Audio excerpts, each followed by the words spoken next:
মানালি ভ্রমণের কিছু স্মৃতি।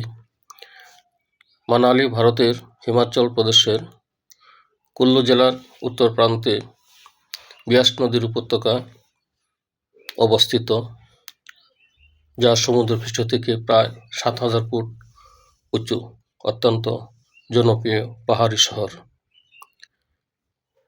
বরফাচ্ছন্ন হিমালয় পর্বতমালা, ঘন বন এবং আপেল বাগানের জন্য পরিচিত। হিমাচল প্রদেশ পশ্চিম হিমালয়ের অংশ, যা তুষারাবৃত পর্বত, উপত্যকা ও নদীর বৈচিত্র্যময় সমাবেশ রয়েছে। মানালি কুল্লু উপত্যকার উত্তর দিকে সিমলা থেকে প্রায় ৩০০ কিলোমিটার এবং কুল্লু শহর থেকে ৪০ কিলোমিটার দূরে অবস্থিত। এটি রোটাং পাসের পাদদেশে, যা লাদাখ উপত্যকার প্রবেশদ্বার। বিয়াস নদী এই উপত্যকা দিয়ে প্রবাহিত হয়। গ্রীষ্মকাল আরামদায়ক থাকে মানালিতে এবং শীতকালে ভারী তুষারপাত হয়। হিমাচল প্রদেশের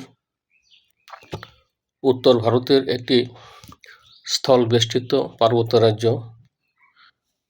মানালির উত্তরে জম্মু ও কাশ্মীর এবং লাদাখ, পশ্চিমে পাঞ্জাব এবং পূর্বে তিব্বত অবস্থিত।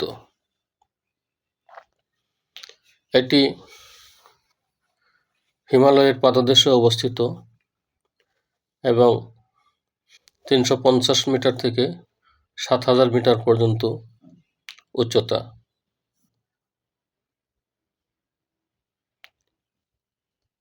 মানালি বিয়াস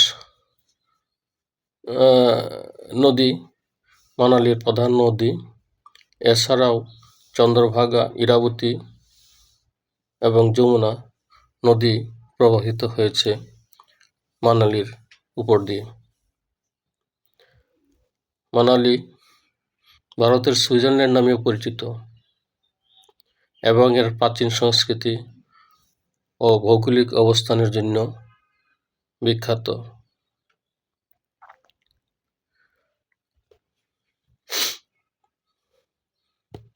মানালি খুবই সুন্দর এলাকা।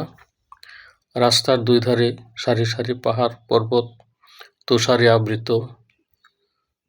কোথাও কোথাও ঘন অরণ্যে ঢাকা।